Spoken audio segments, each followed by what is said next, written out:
ఆచి చికెన్ మసాలా. ఏలూరు జిల్లా పోలవరం ప్రాజెక్టు పరిసర ప్రాంతాల్లో పెద్ద పులి సంచారం తీవ్ర కలకలం రేపుతోంది.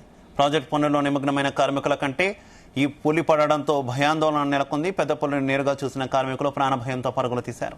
జనసంచారం ఉన్న ప్రాంతంలోకి పులి రావడంతో ఎప్పుడు ఎవరిపై దాడి చేస్తుందోనన్న భయంతో కార్మికులు పనులకు వెళ్లేందుకు భయపడుతున్నారు. ఈ సమాచారం అందగానే ప్రాజెక్టు అధికారులు, అటవీశాఖ అధికారులు అప్రమత్తమయ్యారు. రంగంలోకి దిగిన అటవీశాఖ అధికారులు పులి మెడలో రేడియో కాలర్ ఉండడాన్ని గుర్తించారు. దీని సహాయంతో పులి ప్రస్తుతం ఎక్కడ ఉంది, ఏ దిశగా వెళుతుంది అనే అంశాలను శాటిలైట్ సిగ్నల్స్ ద్వారా ఎప్పటికప్పుడు ట్రాక్ చేస్తున్నారు.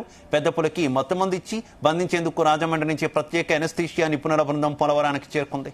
పులి సంచరించే అవకాశం ఉన్న మార్గాల్లో బోన్లను ఏర్పాటు చేయడంతో పాటు అటవీ సిబ్బంది గస్తీని ముమ్మరం చేశారు. పులి సంచరిస్తున్న నేపథ్యంలో ప్రాజెక్టు పరిసర ప్రాంతాల ప్రజలు, కార్మికులు ఒంటరిగా తిరగవద్దని, అప్రమత్తంగా ఉండాలని అధికారులు హెచ్చరించారు. దీనిపై మరింత సమాచారం మా ప్రతినిధి దుర్గామణి అందిస్తారు. కంటి మీద కునుకు లేకుండా చేసిన పెద్ద పులి తాజాగా పోలవరం ప్రాజెక్టు ప్రాంతంలో పరిశీలిస్తుంది. మన ప్రస్తుతం పులి సంచరించే ప్రాంతంలో ఉన్న ఒకసారి ఇక్కడ చూడొచ్చు.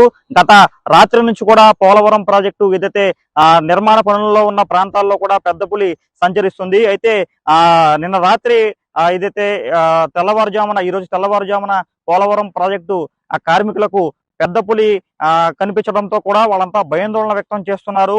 వాళ్ళంతా కూడా పనులకు వెళ్లాలంటే భయపడుతున్నారు. అయితే ఇప్పటికే కూడా ఏదైతే అటవీ శాఖ అధికారులకు ప్రాజెక్టు అధికారులు సమాచారం ఇచ్చారు. అయితే ప్రాజెక్టులోకి ఏదైతే అటవీ శాఖ సిబ్బంది చేరుకున్నారు. అయితే ఏదైతే జనవరి 21న తెలంగాణ రాష్ట్రంలోని కావడికుంట్ల అటవీ ప్రాంతం నుంచి ఏపీలోకి ప్రవేశించిన ఈ పెద్ద పులి ఏదైతే ఏలూరు జిల్లా అదేవిధంగా ఉభయ గోదావరి జిల్లాలను ప్రజలను కూడా, అధికారులను కూడా కంటి మీద కునుకు లేకుండా చేసింది. అయితే ఈ పులి ఏలూరు జిల్లాకు సంబంధించి ఏదైతే బుట్టాయిగూడెం మండలం పందిరిమామిడిగూడెం మీదుగా ఏలూరు జిల్లాలోకి ఎంటర్ అయి ఇక్కడ నుంచి ఏదైతే పోలవరం నుంచి గోదావరి నది దాటి సీతానగరం నుంచి రాజమండ్రి, అదేవిధంగా పచ్చని పొలాలు ఉండే కోర్మాపురం ప్రాంతానికి చేరుకుంది. అయితే అక్కడ ఏదైతే పుణె నుంచి వచ్చిన నిపుణుల బృందం కూడా పెద్ద పులిని ఏదైతే మత్తు ఇంజక్షన్ ఇచ్చి బంధించి విశాఖపట్నం తరలించారు. పూర్తిగా ఆ పెద్ద పులి